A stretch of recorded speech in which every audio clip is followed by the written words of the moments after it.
Je sais pas toi comment tu Il est avais là, la chose en il tête. arrive. Oh la Ah classe! oui, ah non, en plus on avance. Quelle classe!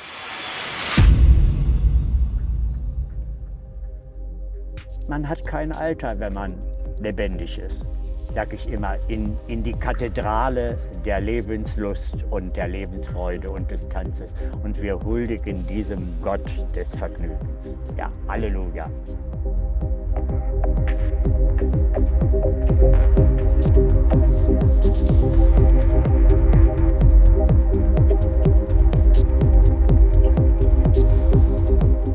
Verrate ich euch mal so, ist das 5 Jahre her gewesen. Da habe ich einen Infarkt gehabt, einen Herzinfarkt. Ils ont 80, 90, 100 ans. Ce sont tes grands-parents, tes parents. Ils ont aimé, perdu, recommencé, mais on leur demande trop rarement de raconter. Ce qu'ils ont appris sur le bonheur, sur l'amour, sur l'existence. Moi, c'est Nicolas. Je traverse le monde de la Normandie jusqu'en Indonésie pour aller les écouter et partager leur histoire.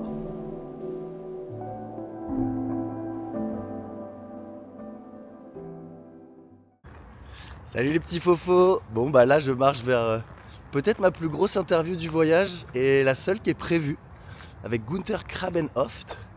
C'est un papy techno, il a 81 ans, 350 000 abonnés sur les réseaux et depuis qu'il a 70 ans, il sort au Berghain. Il y a à peu près la moitié de la presse européenne qui l'a déjà interrogé et moi je parle pas un mot d'allemand. Un mot, j'exagère un petit peu, je sais dire quelques trucs mais ça va être un peu complexe. Alors du coup j'ai fait ce que je fais depuis le début du voyage, j'ai tendu des mains, j'ai posté un message sur des groupes Facebook et on m'a répondu. Donc là je vais pouvoir aller rencontrer une dame qui habite ici. Je dis dame parce que j'ai absolument aucune idée de quel âge elle a. De ce que j'ai vu sur le projet, elle m'a répondu dans mon mail qu'elle était plutôt contente et elle a signé abalagisme. Donc je sais pas, allez, moi je dis qu'elle doit avoir 50 ans cette dame. Et voilà, c'est un peu ça aussi en fait le voyage, c'est pas forcément quelque chose que je maîtrise rien, mais aussi j'ai rien préparé, c'était un petit peu l'objectif. Chaque matin, je me lève en me disant que si on me tend pas la main, si aussi moi je vais pas vers les gens, il se passera rien. Bref, je sais pas trop ce qu'on va sortir de cette interview. Gunther, il a l'habitude, il en a fait plein, moi jamais. Donc je pense qu'on va essayer d'aller le questionner sur des choses dont il n'a pas l'habitude de parler.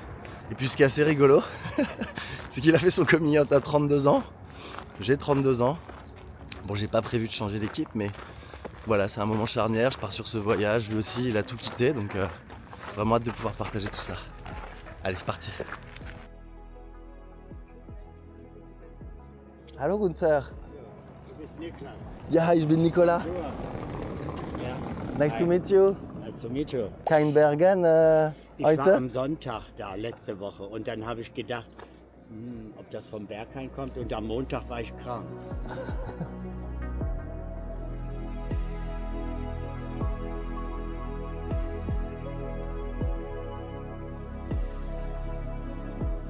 Il y a une photo qui va changer votre vie dans le métro. Est-ce que vous pouvez nous en parler de cette photo? Dieses Foto hat ja mein ganzes Leben erstmal auf den Kopf gestellt. Aber nicht das Foto, sondern es gab ja eine Geschichte dazu. Und das war noch besonders, weil zu diesem Foto wurde gesagt, dieser Mann ist 105 Jahre alt und tanzt in den angesagten Clubs und so. Und diese Kombination, 105 Jahre alt, haha, und in den Clubs zu der Zeit tanzte ich noch nicht in den Club, aber diese Geschichte hat einen Hype. In Tokio, in Moskau, in Amerika, in New York, in den skandinavischen Ländern, in Australien, überall tauchte dieses Foto auf. Ja, das ist wirklich die Geschichte, die haben gesagt, du siehst ja cool aus, wo gehst du denn hin, haben die gesagt.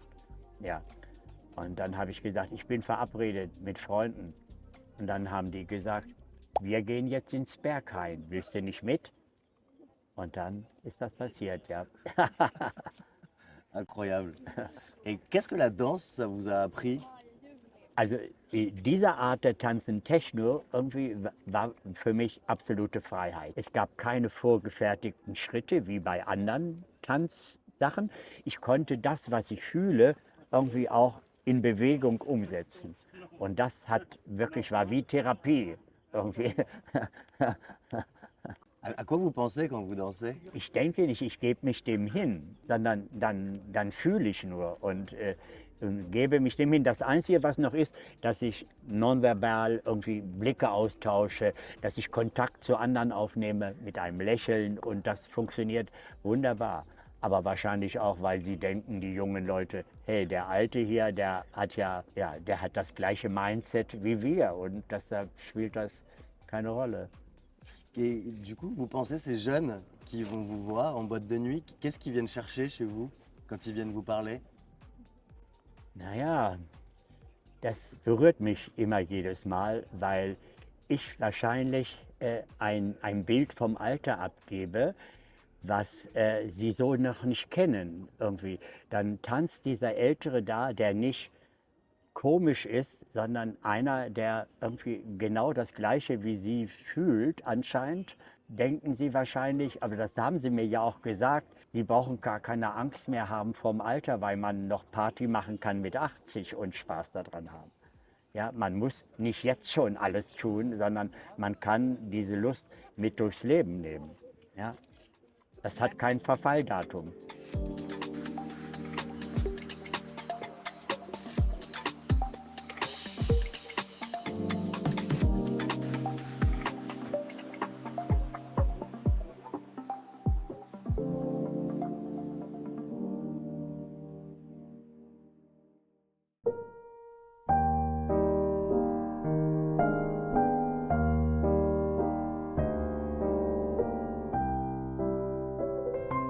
Und da habe ich auch schon mal so das erste Mal als Jugend, dass man Rollenbildern hinterherläuft. Da wird man erwachsen, da hat man eine Arbeit, da hat man Familie und man hat Kinder, ohne dass ich mir die Chance gegeben habe, passt das überhaupt zu mir?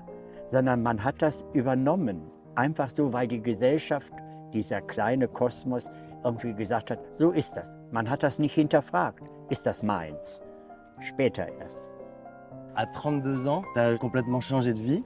Est-ce que tu peux nous raconter? Ich habe mit 24 geheiratet und dann mit 32 habe ich meine wirkliche, meine Wirklichkeit, dass dieses Familienmodell mit Frau und Kind irgendwie, also dass das Brüche gekriegt hat. Also ich habe festgestellt, dass ich eine andere Sexualität plötzlich für mich entdeckt habe. So. Und das hat alles zum Zusammenbrechen gebracht. Ja, es war eine Katastrophe für mich, auch für die Familie natürlich, weil das ist alles zerbrochen und ich habe eine große Schuld in mir gespürt und wollte die neue Situation überhaupt nicht annehmen.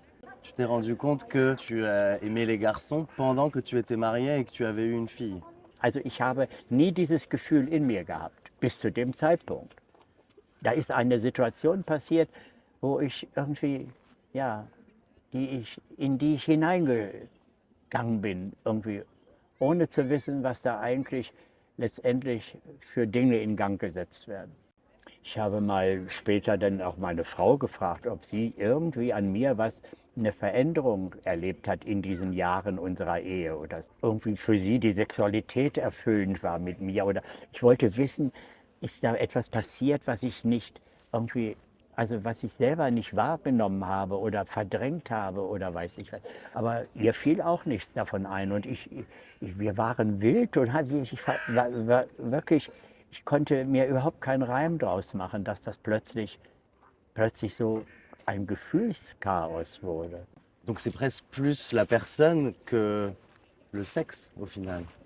Ja, ich bin in eine Situation gekommen mit einem Mann, der hat mich da hineingedrängt und also ich habe da letztendlich mitgemacht. Et j'ai lu que tu avais été dans une communauté qui t'a beaucoup aidé, qui s'appelle les Gay Fathers. Qu'est-ce qu'ils t'ont apporté?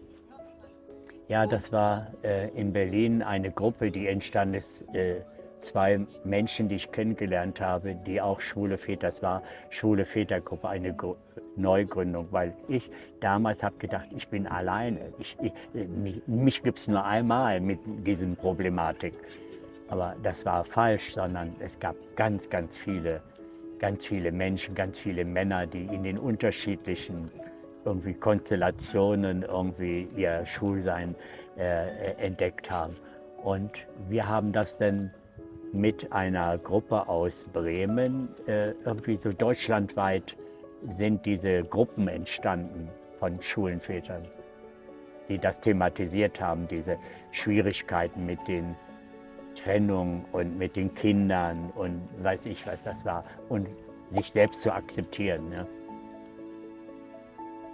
Merci Gunther de partager ça. Quand vous quittez votre famille, quel âge elle a votre fille et comment vous lui disiez? Also ich kann mich auch immer noch in jedem Gespräch, wenn ich darüber rede, kann ich mich immer nur bei meiner Frau bedanken. Die hat mich eher unterstützt in diesem Prozess. Sie könnte ja eigentlich verletzt gewesen sein. Vielleicht war sie es auch durchaus mal, aber sie war mir immer eine Hilfe auch in diesem Prozess. Ja. Comment vous l'avez expliqué à votre fille? Meine Tochter irgendwie, die war, wenn ich da heute, oder wir haben ja da auch dann damals drüber gesprochen, und als ich ihr das dann gesagt habe, dann war das überhaupt kein Thema fürs Kind irgendwie, weil der Papa war so da wie immer und war immer so. Und sie wurde dafür nachher irgendwie die größte Kämpferin in ihrer Community, Jugendliche irgendwie für die Rechte der Homosexuellen oder so. Und wenn einer was gesagt hat, dann flog der sofort raus und hat gesagt, pass auf, was du da sagst, ja, letztendlich. Und ich kann mich immer nur bedanken, ich habe so wirklich viele Unterstützung auch in meinen eigenen schwierigen Situationen, beladen mit der Schuld, irgendwie so eine Familie irgendwie ja, zum Scheitern zu bringen. Und meine Tochter ist nachher auch bei mir alleine gelebt mit mir. Ja. Wow. Und da gab es auch keinen Grund. Ich meine, meine Tochter konnte ja gehen zu ihrer Mama. Erst hat sie bei Mama gelebt und ein Jahr später quasi hat sie gesagt, ich möchte bei Papa sein. Und dann hat meine Frau gesagt, okay, wenn du zu Papa willst, dann lebst du bei Papa. Ja. Écoutez cette valse sur le pavé. Moi je volais les montres des beaux messieurs. Lui il jouait du soufflet sans me voir. On faisait la paire. Ich war immer anders und ich habe mich immer besonders gefühlt, weil keiner in meiner Umgebung hat sowas gemocht oder gemacht oder nicht gehört. Diese ganzen Chansons und weiß ich was. Aber ich habe das geliebt und das war meine Welt.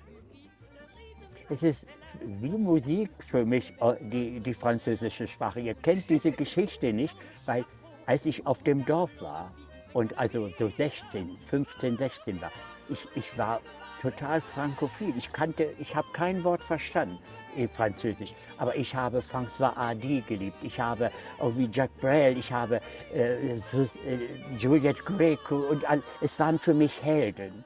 Und dieser neue französische Film, diese irgendwie Fahrstuhl zum Schafott und so.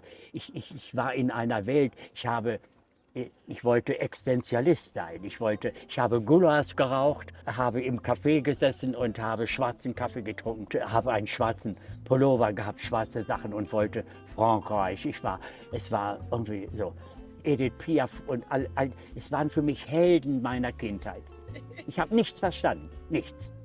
Ich habe von François Hardy alles gehabt. Und die war so eine wunderschöne Frau. Und ich habe gedacht, oh wie Gott, wie schön, das ist ein Engel. Schon damals irgendwie so modern, so anders. Ich habe sie geliebt. Also das war meine erste Liebe, François Hardy.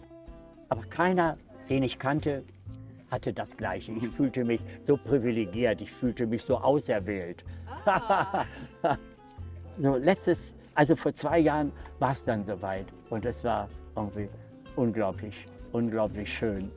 Und dass ich in Paris war. Irgendwie Paris ist ja nicht Frankreich, ne? Das ist wie Berlin nicht Deutschland ist oder sowas. Aber es war war wie so, hey, jetzt bin ich endlich da irgendwie. Ja?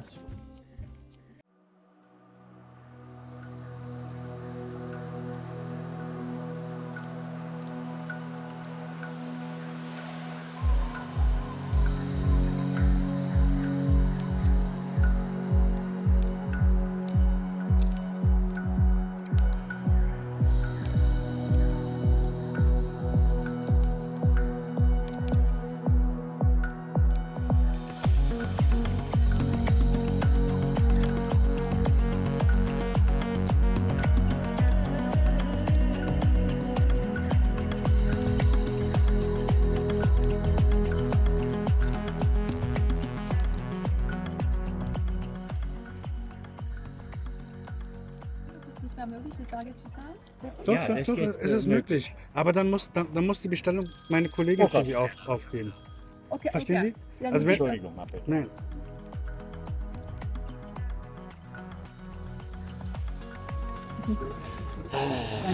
Ja, es ist nochmal irgendwie so ein Anruf zur Beerdigung, nochmal Familie. Oh. Ja, aber es ist von also mein Schwager quasi, denke ich mal. Gott sei Dank bin ich noch flexibel und noch gut drauf, ja. Aber das war jetzt irgendwie alles, ging alles so schnell, ja. Mein Bruder war auch im Oktober. Es lebt noch der Älteste und der Jüngste. Sowas löst bei mir immer so Gedanken auf, worüber schreibe ich denn auch mal. Wann ist das letzte Mal? Ne? Wenn man sich verabschiedet und sagt, man weiß das immer alles nicht. Ne? Natürlich ist es auch eher selten oder so. Ich habe das auch schon ein paar Mal erlebt. Ja, dann sagen wir nächste Woche oder können wir dann in einem halben Jahr machen oder weiß ich. Man geht ja immer großzügig mit dieser Zeit um, wenn man jünger ist. Mit meinem Schwager auch genauso. Haben wir bei der Beerdigung meines Bruders getroffen, ja, und haben gesagt, oh, Luci, ja, ich komme noch mal, ja, Luci heißt er. Und dann, ja, und dann denke ich, guck mal, jetzt ist er tot und dann ist auch das nächste Mal, hat nicht mehr stattgefunden. Ja, so, und das macht mich dann immer so nachdenklich, ja, weil wir immer so mit der Zeit umgehen, als wenn das irgendwie immer alles irgendwie verfügbar ist, ja, und irgendwie, ja, und das macht mich immer auch so nachdenklich und ja. Weißt du, Oder wenn ihr das jung seid, so wie ihr, sagt er, ach, das ist dies Jahr nicht, mache ich nächstes Jahr, habe ich auch noch Zeit, ja, so, ne? Ist doch normal, ja, letztendlich. Aber ich in meinem Alter sage das überhaupt nicht. Das ist aus meinem Wortschatz gestritten, können wir noch machen nächstes Mal. Also ich bin heute, hier und jetzt am besten vielleicht noch. Es gibt ja viele Gründe zu sagen, zu verschieben. Warum musst du denn das jetzt machen? Du bist noch jung, kannst du immer noch machen. Oder mach erst mal das oder so. Nee. Letztes Jahr habe ich mir auch den Traum erfüllt. Mein ganzes Leben lang ging das so. Ich war 15, 16, als ich diese ganzen Filme gesehen habe, immerhin mit Audrey Hepburn und Gina Lollobrigida und Sofia Loren, wenn die an der Amalfiküste lang gefahren sind und Positano so auf einer Vespa. Ich möchte auch mal an die Amalfiküste. Und wie lange hat das gedauert? 79 Jahre. Ja, verstehst du? So. Und dann stand ich da oben und ich habe geweint wie sonst was, weil ich war so überwältigt von diesem Moment und von dieser Schönheit. Hast du schon mal auf der Terrasse, die heißt die Terrasse der Unendlichkeit. Du stehst da oben so ins Meer gebaut, verstehst du? Und irgendwie unter dir liegt alles irgendwie das Meer. Es ist ein Garten da drin, der so zauberhaft ist und so schön. Verstehst du, so viel Schönheit hat mich einfach überwältigt. Ich habe noch nie in meinem Leben irgendwo gestanden und geweint, weil es so schön war. Ich konnte gar nicht mehr anders. Ja? Ich musste das Interview abbrechen, weil ich irgendwie, mir war alles zu. Das habe ich noch nicht erlebt. Ich kann nur sagen, wer noch nie im Leben da war oder irgendwo vor, er muss an die Amalfiküste einmal fahren. Das ist wirklich oben in der Villa Schimbrone auf der Terrasse der Unendlichkeit.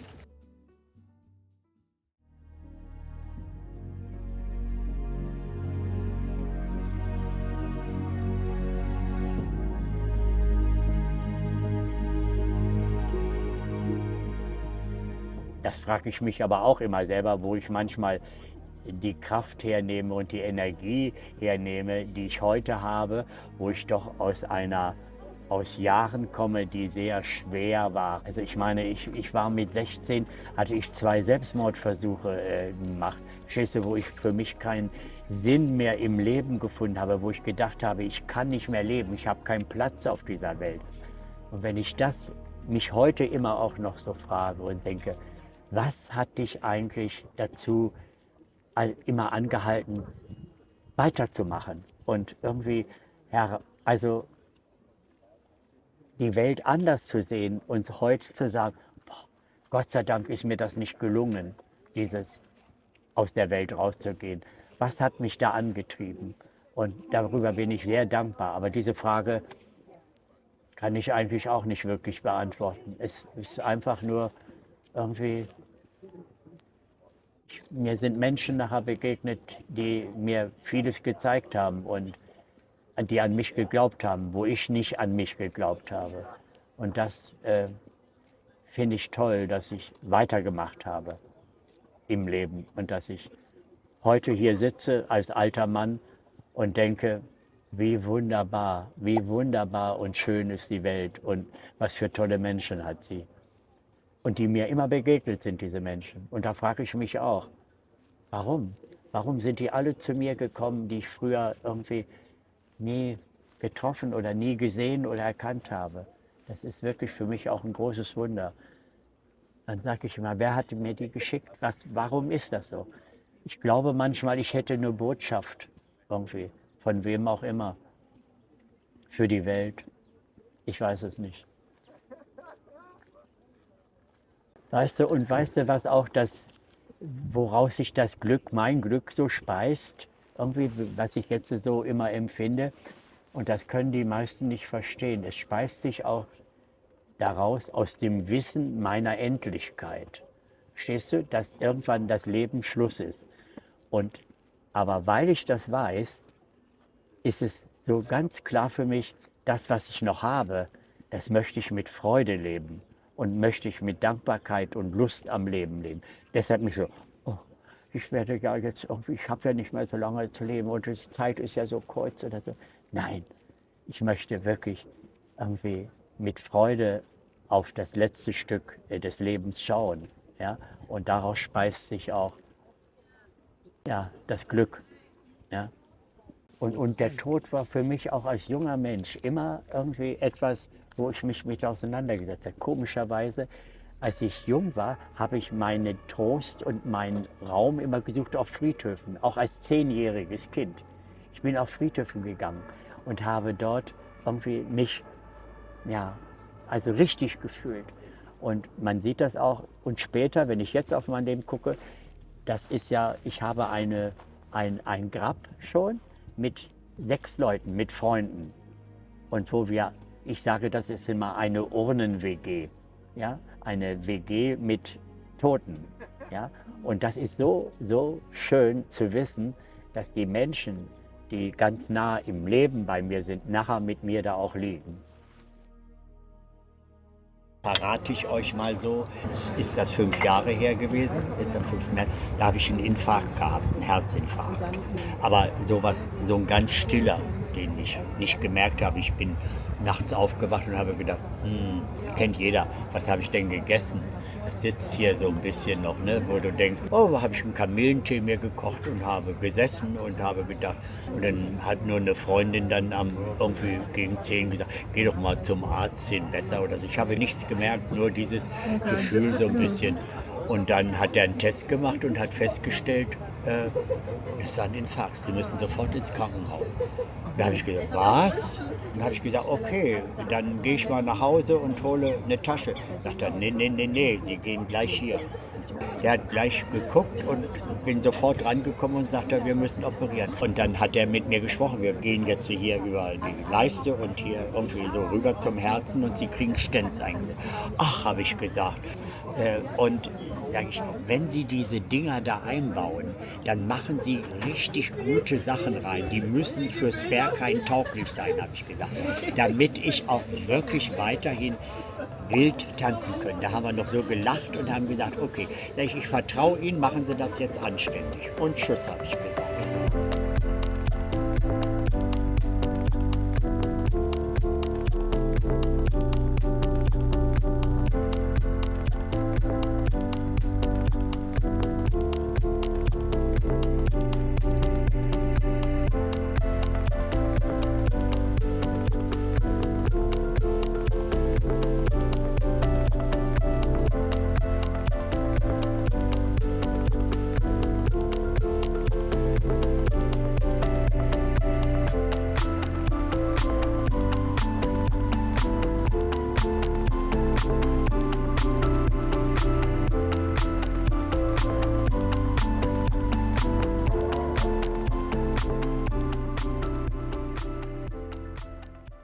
Und ich finde, der Tod sollte irgendwie auch ein ganz normaler Bestandteil des Lebens sein. Und nur deshalb, das sage ich auch immer den Leuten, also seid ihr euch überhaupt bewusst, dass du sitzt, du stehst, ich sitze, dass wir überhaupt hier sein dürfen, dass wir auf dieser Welt sind. Verstehst du, schon alleine das ist doch eine Auslese gewesen. Du hast es geschafft, von Millionen von Möglichkeiten, du auch, ich auch, als Erster anzudocken, dass wir auf die Welt gekommen sind. Du musst dir das mal vorstellen als großes, also als Sieger, dass wir alle als Sieger auf die Welt gekommen sind. Ist das nicht irre? Es ist doch wunderbar. T'es un peu bouddhiste, non, peut-être? Ja, aber das ist doch wunderbar. Ich Wo meine, ist- das muss man sich mal aus. Ich habe heute etwas darüber geschrieben, über diese stillen Momente, wenn ich morgens aufwache und es ist ganz still. Ihr kennt das alles, wenn das Haus oder irgendwie die Wohnung ganz still ist morgens, wenn es relativ früh ist, du noch keine Geräusche von irgendwo hörst und du scannst deine Umgebung und du denkst, du bist hier im Jetzt, du bist da letztendlich. Was das für ein Gefühl ist. Verstehst du, was das für ein schönes Gefühl ist? Du kannst sehen, wie vielleicht der erste Sonnenstrahl ins Zimmer kommt. Du kannst sagen, ey Alter, soll ich dir einen Kaffee kochen oder einen Tee? Alles, was du machst, es ist was Besonderes. Du bist hier. Natürlich gibt es da Sachen bei, wo du denkst, mal heute da hingehen und furchtbar, ich habe da einen Termin und furchtbare Leute. Aber schon alleine, dass du dieses Gefühl haben kannst, zeigt dir doch, du bist lebendig, du lebst, auch wenn du dich ärgerst. Es ist doch Hallo, ist nachher nichts. Oder man ist tot, dann ist es Schluss mit all den Dingen. Und das möchte man ja eigentlich auch nicht wirklich.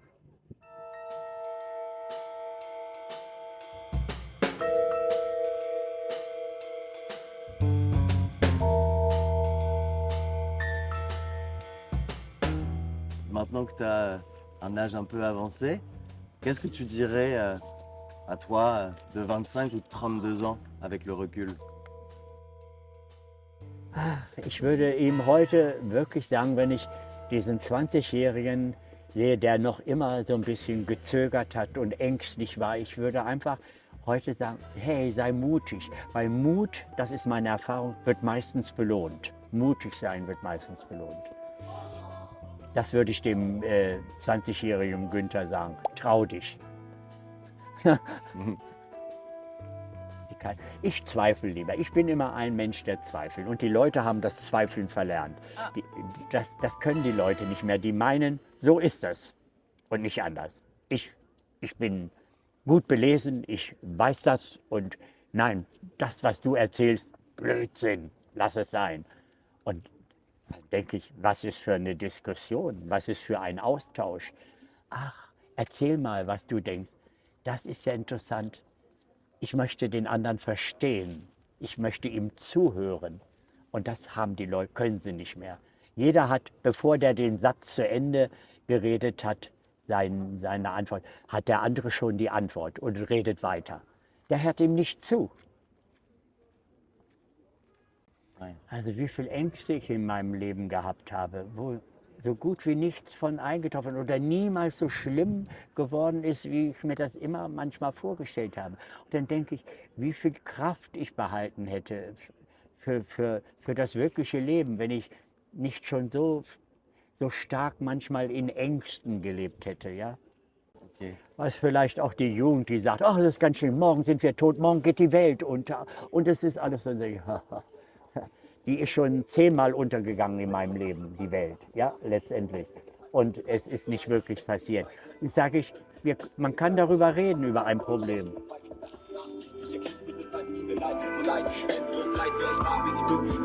Berlin. Ja, und dann denke ich immer, Leute, bleibt gelassen. Bleibt gelassen. Ihr schützt euch selber, ihr müsst nicht alle Katastrophen an euch heranlassen oder in euch hineinlassen. Es tut nicht gut. Voller Selbstwert zu sagen, hey, ich bin besonders. Ich bin besonders. Und das sage ich auch immer den Leuten. Sei immer du selbst. Muss man natürlich erst rausfinden, ne? Muss man im Laufe des Lebens. Sei immer du selbst, weil alle anderen gibt es schon. Ja? Das ist genau der Punkt. Ja, ich weiß es nicht. Das ist ein Bild, was einfach sich irgendwie eingefräst hat. Irgendwie alt für sich und jung für sich. Es war immer so ein Thema auch in meiner Jugend. Irgendwie alt und jung gehörte irgendwie nicht wirklich zusammen. Trotzdem, ich weiß nicht, das kann man auch nicht wieder einholen. Aber es ist schön, dass jemand versucht, das irgendwie nicht vergessen, eigentlich gemeinsam wieder was zu finden, wo man sich näher kommt, wo man sich versteht, wo man sich zuhört und den anderen auch achtet, auch trotz des Altersunterschiedes. Und ich als Alter dazwischen. Und merke, dass ich auch irgendwie anerkannt bin, weil ich nicht so mache, irgendwie, hey, hört mir mal zu, ich habe Erfahrung, ich habe Ahnung und ihr müsst das alles noch lernen. Wenn man schon so anfängt, dann ist es auch schlechter Ausgang. Tu sais, Gunther, moi, il y a un horrible monsieur aux États-Unis qui avait pris un slogan Make America Great Again. Moi, j'ai envie de faire Make Old People Great Again. Et toi, t'es parfait comme ça. Parce que c'est combien de old people? Oui, c'est only you. Et c'est ça aussi, moi à Paris, dans Berlin, Paris, Milan, les personnes âgées, old people, on les voit pas. La journée, elles ne sont pas là. Ja, nee, die gibt es nicht so viele, wirklich, auch in meinem Alter. Die sind alle irgendwie so eingebunden in das alte Erwachsenenleben, so ein bisschen viel stärker. Ich bin einfach nur, in mir drin bin ich immer so ein bisschen Kind, irgendwie so. Und dann denke ich manchmal auch, das passt überhaupt nicht zu dir. Du mit deinen Gedanken, irgendwie, dann denken die Leute, der Alte hat nicht alle Latten am Zaun. Also das ist ein bisschen gaga, ja, wenn ich irgendwie so Lust auf irgendeinen Blödsinn habe. Genau, wenn ich dann aus dem Berghain komme oder aus dem Club und dann sehe ich einen Spielplatz, ist wirklich der Impuls und ich will schaukeln. Und ich sage auch immer den Leuten, wenn ich darüber spreche in meinem Buch oder so, ja, dass zum Beispiel, sie sind 80 oder 8 und gehen auf die Schaukel. Dieser Moment, wo es nach oben geht und dann wieder runter, das ist mit 80 genauso im Bauch wie mit 8. Das ist das gleiche Gefühl. Das ist nicht weg. Das verschwindet nicht. Dieser Moment dieses Schwebens, dieses Fliegens, dieser Schwerelosigkeit, dieses Gefühl im Bauch, es geht runter. Das ist immer noch da, auch mit 80.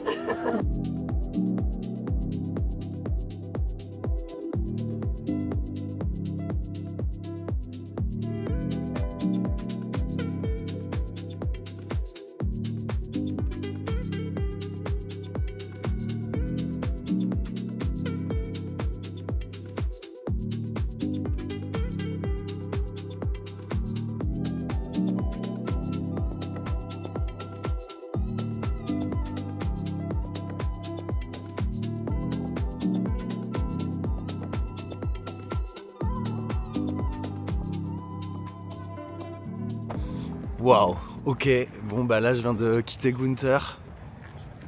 Incroyable. Franchement, c'était un moment dont je me souviendrai vraiment longtemps. Il a une énergie. Alors il est arrivé un peu en nous disant qu'il était un petit peu malade et qu'il se sentait pas très bien. Ça fait 3 heures qu'on parle, enfin qui parle. Et franchement, pour une première interview, je suis super content. Je sais pas comment je vais faire pour monter tout ça, mais c'était vraiment vraiment canon quoi.